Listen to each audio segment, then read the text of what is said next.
porque já estava a esquecer com esta da revisão toda, pediram-me uma bibliografia e eu trouxe aqui uma listinha de livrinhos que podem ajudar de alguma maneira a entrar nisto. Queria deixar algumas notas em relação a essa lista bibliográfica que tem agora. Em primeiro lugar, para sublinhar duas palavras que estão aí. Uma é sumária, a outra é elementar. Isto é uma espécie de núcleo mínimo e mesmo assim eu sinto sempre que é demasiado mínimo, mas é mínimo no sentido introdutório. Isto que quer dizer que há aqui algumas obras que são fundamentais, não apenas porque são basilares, isto é, a partir das quais outras nascem, e portanto são estruturantes, digamos assim, no processo da evolução da nossa própria cultura, mas porque são pontas, digamos assim, de obras maiores. E, por exemplo, em relação ao Platão era bom que eu lesse sempre. Eu dou-vos aqui três obras que, em relação a esta temática, são particularmente importantes, mas em relação a Aristóteles, e em aspas, porque nem sequer a obra mais importante do Aristóteles, que é a Metafísica, está aqui, mas também eu não estou a ver ninguém, provavelmente, com muita disposição à partida para se meter a ler a Metafísica do Aristóteles. Há um outro que é o De Anima, que era provavelmente importante, sobretudo em relação a alguns capítulos, mas pronto.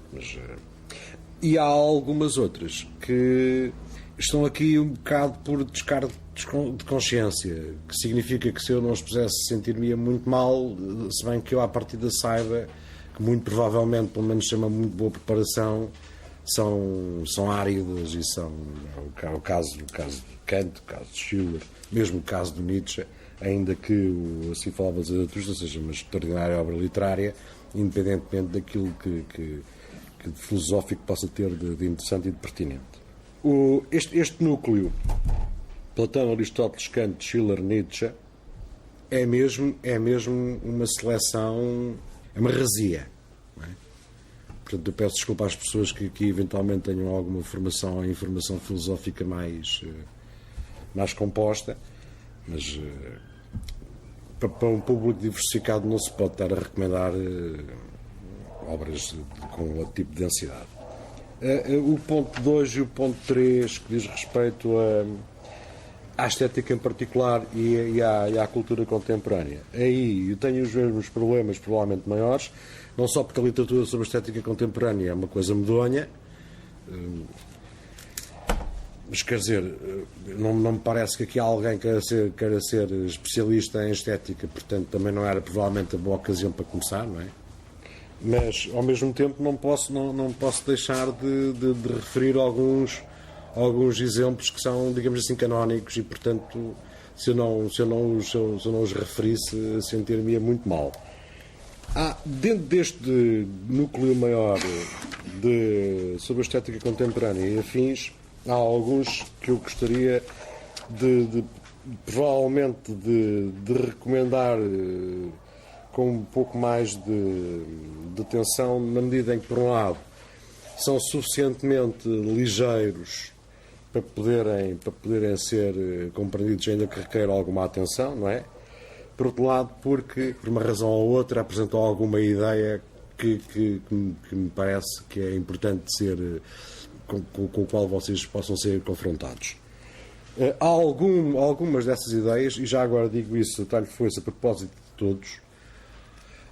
Nós, provavelmente, enfim, não sei se isso é comum convosco, se esta minha observação for injusta, peço desculpa, mas eu creio que há uma tendência, pelo menos nos meus alunos dos últimos anos, há uma certa tendência para nós reagirmos de uma forma muito, digamos assim, afetiva e emotiva em relação a teses e ideias que são apresentadas. E quando a coisa começa a falar, quando começam a dizer, a apresentarem-se ideias que não nos agradam, não nos convêm, que nós duvidamos muito, que não sei o quê, a nossa primeira reação é isto.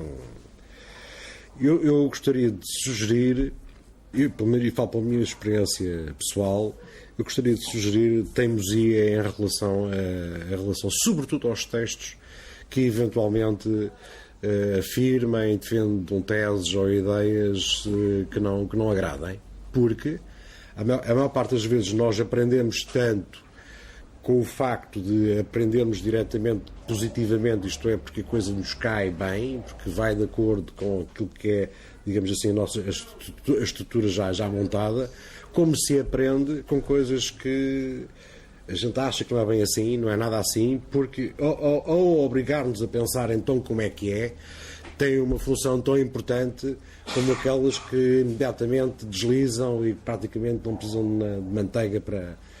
Portanto, há aqui algumas obras que a mim, isto para dizer que isto não são obras que eu subscreva. Há aqui muitas ideias, há ideias implícitas nestas obras que eventualmente dizem o contrário do que eu digo e ainda bem.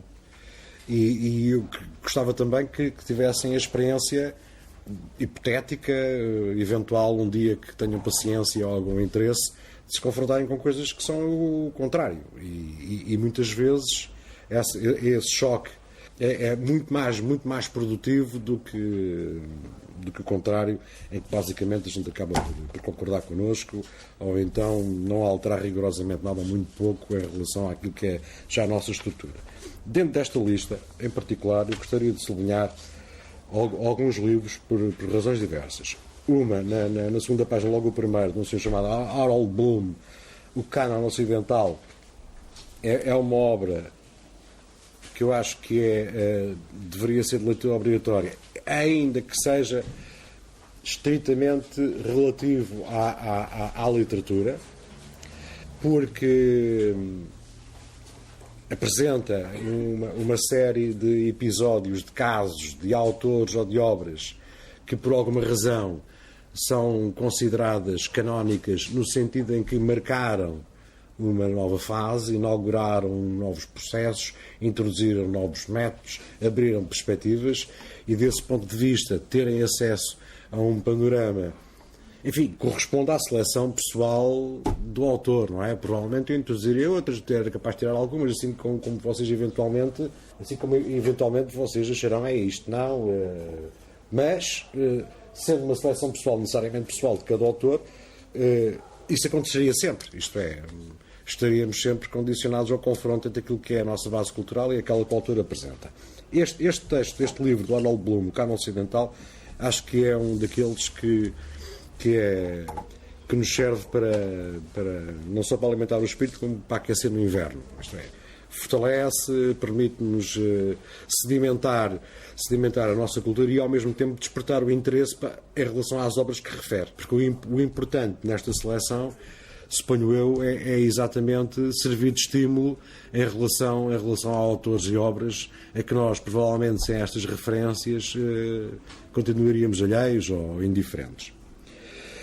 Uma outra que é recomendável porque, por um lado, se refere em relação a alguns pontos que eu irei abordar, por outro lado, porque é ligeiro e, quer dizer, não se põe a necessidade de nenhuma engenharia intelectual por trás, por ir além, e ao mesmo tempo dá acesso a uma reflexão que a mim me pareceu na altura, isto já é de 90 e picos, 94, muito rica, 94 em português, que é este do Italo Calvino, Porque Ler os Clássicos. Aqui eu introduzi nesta lista dois, e até para digamos assim, para concordar com o que eu próprio disse, introduzi dois livros em particular que correspondem a leituras filosóficas do mesmo problema, que não são a minha, correspondem a uma escola filosófica que é chamada do positivismo lógico, com a qual eu não me identifico, apesar de, como é natural, ter tido que estudar, mas apresenta uma linha de enfoque, uma perspectiva de análise completamente diferente, que eu acho que é bom que seja pelo menos complementada, e quanto mais não seja, eu também não me sentiria muito bem se sem avisar pusesse de parte uma perspectiva qualquer que ao fim e ao cabo vos pode ser útil. É o que vem logo a seguir, que é uma organização de textos que creio que o mais antigo é já não tenho certeza, do princípio do século, acaba, creio eu, com 1950, assim, o que é arte, organizado pela professora Carmo Dorei, e outro, na mesma linha, que saiu há 3 anos, que está na outra página, 1, 2, 3, 4, é o quinto a contar do fim, Nigel Warburton, o que é a arte.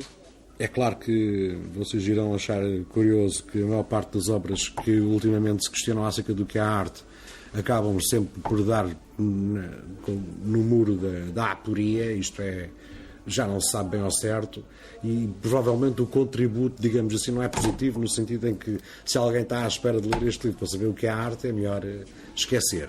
Mas a quantidade de exemplos que dá, a análise que proporciona, o tipo de abordagem que é feito, por um lado é sugestivo, por outro lado, ainda que não corresponda, digamos assim, à nossa inclinação, é mais uma forma adicional de nós podermos constituir uma gramática pessoal que implique outras perspectivas e outras leituras. Há aqui, por exemplo, há clássico contemporâneo como o Gilles Deleuze.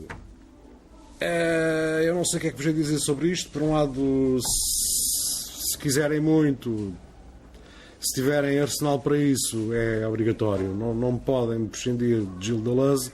Por outro lado, eu compreendo perfeitamente, quanto mais seja em relação à lógica do sentido, que deve ser um bico de obra, desde o princípio ao fim, avançar por ali sem uma preparação filosófica um bocadinho mais robusta, mas não há volta a dar em relação a isso.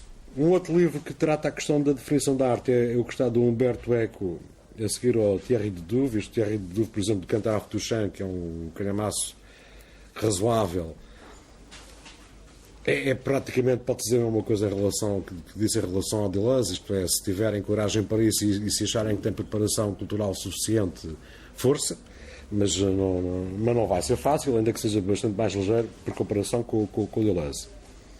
Portanto, este Humberto Eco, A Definição da Arte, apesar de ser um livro já com alguma idade, é um livro bastante interessante. Depois, eu sublinharia os ensaios de doutrina crítica do T.S. Eliot e, numa perspectiva diferente, que tem a ver com esta abordagem inicial que eu estou a fazer agora, que é mais de âmbito sociológico e antropológico, do Edmund Leach, Escultura e Comunicação, e de Lévi-Strauss, O Olhar Distanciado. Se bem que Lévi-Strauss, por exemplo, este aqui seja um livro praticamente mais light que provavelmente ele tenha produzido.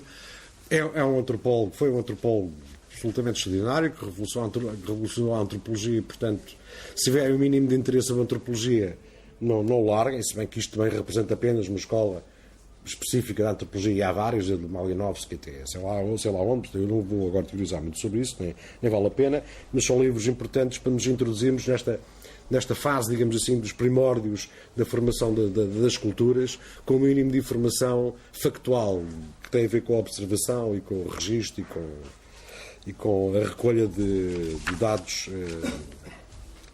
que nos permitem constituir, digamos assim, um mapa mais coerente.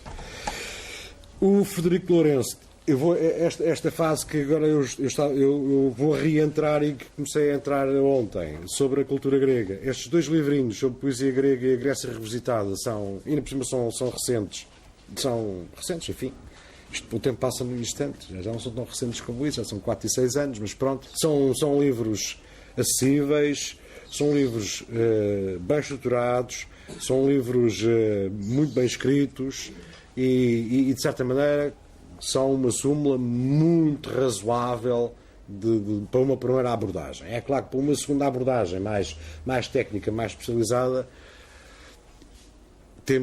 há outra literatura, mas quer dizer, em relação a essa literatura, nomeadamente de Vernon e por aí fora, quer dizer, já será preciso provavelmente uma estrutura prévia e um conhecimento de historiografia um bocadinho mais profundo, ainda que sejam obras que também permitam chegar aí. Por acaso, o Vernon, aqui nem sequer tem nada. Mas pronto, esta lista originalmente, apesar de sumário elementar, tinha 6 páginas, já consegui pôr em 4. Há aqui muita gente que eu gostaria de ver, mas se tiver curiosidade nisso, também, nem que seja à distância, eu também vos posso ir dando sugestões se for preciso. Há aqui uma obra em particular que eu acho que é das mais importantes que Portugal produziu nos últimos anos, do senhor chamado Alberto Pimenta, que é um dos nossos maiores poetas vivos, que é A Magia que Tira os Pecados do Mundo. e O Silêncio dos Poetas. A Magia que Tira os Pecados do Mundo também não é exatamente um livro de leitura fácil, mas se tiverem tempo e paciência, vale a experiência. É um livro absolutamente fantástico, é dos melhores livros que eu vi nos últimos anos escritos, ainda por cima em português, por um português, portanto só há vantagens. Há um do Jorge Steiner que se chama Presenças Reais. O Sr. Jorge Steiner, nos últimos anos, tem-se transformado numa espécie de ídolo de uma espécie de nova disciplina, que é um culturalismo geral, uma reflexão sobre a cultura, que tem de ser provavelmente lido com algumas pinças, porque há coisas que entram e deslizam muito facilmente, até por vizinhanças culturais, mas que lido com atenção. Tem pressupostos, talvez não sejam tão pacíficos como isso, mas pronto. Este Preço Reais, por acaso, salvo erro, sem querer, inscrevi-o também aqui na última parte da cultura contemporânea, porque ele é muito referido nesta área. Mas há um outro livro que exatamente aparece nessa segunda parte dele, que é No Castelo do Barba Azul, que é um livrinho pequenininho, é um livrinho que eu acho que é muito fácil de ler, apesar de acordo com os tiques do Steiner, aparecer muitas vezes a miúde referências a autores que a maior parte das pessoas desconhece, e ele usa a sua erudição um pouco como os sofistas usavam, né? Que por um lado enfeita, por outro lado dá uma espécie de patina cultural que por outro lado eu até creio que seja autêntica e verídica, isto é, não é falcatrua, ele de facto leu isto ou aquilo, mas são usados assim um pouco, supõe-se que o leitor já leu, já sabe, aqui está o nome, aí vai, e aquilo que eu vos recomendo, até porque o livro, tirando isso, a leitura fácil, é quando chegarem a esses, façam de conta que conhecem perfeitamente. Agora, lá está tal coisa, isto é aqui que funciona o truque. A partir do momento em que a gente admite que conhece, o que ele vai dizer sobre ele, a gente vai engolir. E se tiverem lido, provavelmente não engolem. Estão a ver o que eu estou a querer dizer. Portanto, é recomendável, até porque é muito sugestivo e põe alguns problemas, problemas que obviamente derivam da perspectiva dele, que de certa maneira até já fazem parte de um certo tipo de cultura elitista, que não sendo exatamente reacionária, se queixa muito do ruído da música dos jovens, e etc. Há ali uma onda um bocado pré-sensória, que não é exatamente muito saudável, mas é assim, todos vocês são adultos, com algumas exceções, portanto, crescidos e maduros. É uma questão de desenvolverem também os vossos processos críticos e resistirem, se puderem. Há aqui um livrinho, que eu não sei se isto existe, provavelmente deve estar esgotado, já não vejo há muitos anos, que é o do Paul Václavic, A Realidade é Real, que é um sujeito que inaugurou a Escola de Palo Alto, nos Estados Unidos, que é assim uma confluência entre psicologia e sociologia, que é muito curioso, e que nos remete para os problemas da comunicação e para o modo como os valores são transferidos e se comunicam e chocam através da comunicação, e para o modo como nós construímos a nossa visão da realidade de acordo com essa experiência. E este do Oscar Wilde, Intenções, 4 ensaios sobre estética. O Oscar Wilde não é exatamente uma pessoa muito contemporânea, não é? Mas este eu não consigo resistir, não só porque é um escritor absolutamente fantástico, como estes 4 ensaios sobre estética são provavelmente dos melhores ensaios sobre estética que existem, quanto mais não seja, porque dá pontapés por todo lado e não há ninguém que fique seguro depois de ler. O que é muito bom, porque o que eu disse há bocado, que nos obriga a construir e a tentar perceber como é que é, não é? Tem teses tão curiosas como esta que ultimamente tem sido muito reclamada, que é o crítico também é artista, e a última análise, portanto, o comissário também é artista, o produtor cultural também é artista, não há nada que não seja artista. É preciso saber mediar. E é preciso saber o que é que ele está a querer dizer. E de certa maneira, espero eu, com algumas das coisas que eu vou dizer amanhã e depois, percebe-se o que é que o Oscar Wilde está a querer dizer. Quando se diz que o crítico é artista, é preciso saber o que é que quer dizer o crítico. O crítico não é exatamente o tipo que faz recensão para jornal, portanto, há críticos e críticos, não há escolas de críticos. O crítico é uma formação, de facto, que supõe um processo de autonomia idêntico ao do criador plástico, por exemplo, ou do criador literário, ou do criador musical, por exemplo, entre outros. Só que há mais que isso quando se fala de crítico, e quando chegarmos ao Platão, a gente depois, se me lembrar, ou então lembrem-me, a gente falará disso. Mas é um livro absolutamente fantástico, não custa nada a ler, ou por outra custa pela consequência, não é? Pelas comissões e pelas cócegas que faz. Finalmente, na última página, sobre a teoria da cultura contemporânea, nunca mais saímos daqui, eu tentei reduzir isto também conforme pude. Há um que é absolutamente fundamental da minha real perspectiva, que é o segundo, Hannah Arendt, da condição humana. Não sei se conhecem, se não conhecem. Se não conhecem, tenham muito prazer em conhecer. Há um conceito, uma dicotomia de conceitos que eu vou usar proximamente da Hannah Arendt, mas cada vez mais me parece uma figura incontornável da cultura contemporânea. Felizmente, uma mulher que aparece no meio disto tudo, não é? Já começámos a desconfiar que isto é uma coisa masculina. Há aqui este livrinho, por exemplo, na sociologia, esta questão do poder simbólico de Pierre Bourdieu era importante. Eu não sei até que ponto é que os vossos conhecimentos sociológicos buscar, enfim. Eu creio que é um livro, apesar de tudo, razoavelmente acessível, mas eu também não sou, eu não sei ajuizar até que ponto é que a sociologia é acessível. Porque quem tem uma formação filosófica, a sociologia é quase uma espécie de jornalismo elaborado, mas para a maior parte das pessoas a sociologia ainda é um bocado. Enfim, este livro é muito curioso. Há um outro dele que se chama Meditações Pascalianas, se não estou a erro, que também é muito bom. E olha, esse desapareceu daqui, também creio que era da edição de Diffel. O Cornelius Castoriadis tem este livrinho que é A Ascensão da Insignificância. Castoriadis morreu, acho que no ano seguinte ou pouco depois. Ele ainda veio cá a Portugal antes de morrer, 2 ou 3 anos antes.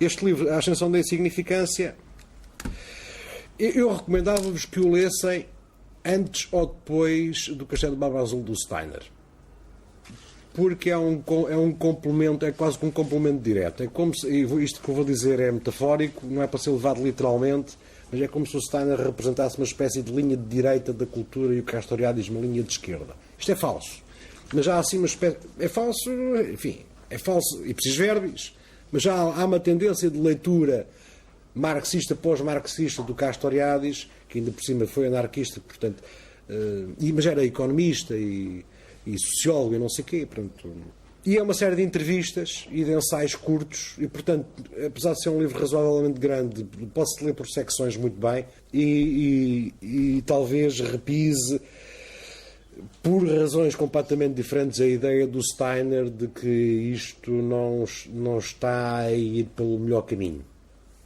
Isto é, são duas perspectivas opostas, digamos assim, que convergem no mesmo ponto. Este aqui é flagrante, não é? Ele diz que o título é A Ascensão da Insignificância, que é o título, se não estou em erro, de um dos ensaios, e não é por acaso que é o título do ensaio. Isto é, a tese dele é que vivemos um período em que a insignificância